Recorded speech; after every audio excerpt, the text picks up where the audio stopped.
Hi, it's Pastor Andy, and if you're watching this on Friday, happy Good Friday. I hope this is a Good Friday for you.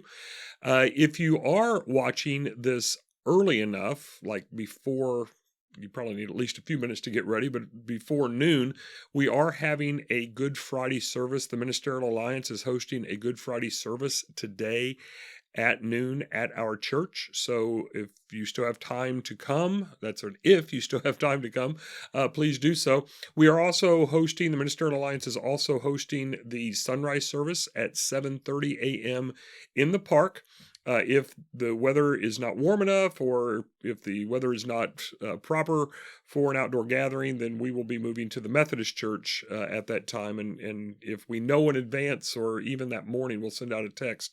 But right now, things look pretty good for that possibility. So, and then we will have breakfast following at our church. We will have a breakfast following the sunrise service, so about 8:30 or so on Sunday morning, followed by Sunday school at 9:15, followed by worship service at 10:30 as usual, and no Sunday night activities because of Resurrection Sunday.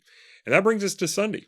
Well, I guess we've been talking about Sunday, but our time Sunday together as churches all over this world remember this day. It is the reason we gather on any Sunday, as is often said, every Sunday is like a little Easter, and for the church, that first Sunday when Jesus rose from the dead changed everything. It literally changed the day of the week in which the people of God met. The Jews had primarily gathered on Saturday, on the Sabbath for worship. They didn't start out with worship that way, but that's what it had become. And then, but as we find, such as in some of Paul's letters, uh, meet on the first day of the week.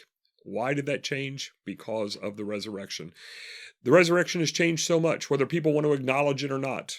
People may say, well, I don't believe in the resurrection, and yet they still call this year 2021. And so whether they say AD or not, it doesn't matter. The resurrection changed everything, not only from a pragmatic standpoint, but from a faith standpoint. And so that's why we gather. That's why we come. That's why we celebrate on this particular Sunday. So I do encourage you to join us. The text this week will be Romans 8 verses 31 through 39. And I know that may not seem like an orthodox text, but it is about the love of God. And really, most people probably have that will come on Sunday probably have some idea of what the resurrection is or was, but it's not about a fact. It's the fact that it happened is important.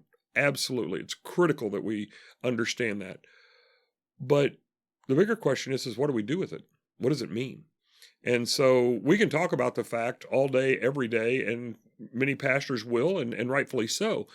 But for us this year, I want to talk about what it means for us, not only now, what it meant for them then, what it means for us now, and what it means for us as the people of God going forward as well. So I hope you will join us on Sunday morning, again, 7:30 a.m. at the park, weather permitting, otherwise at the Methodist Church, approximately 8:30 a.m. for breakfast at our church, at 9:15 for Sunday school, and then 10:30 for worship this week as we finish Romans chapter 8, but more importantly, we remember and we celebrate the resurrection of our Lord. I hope to see you then.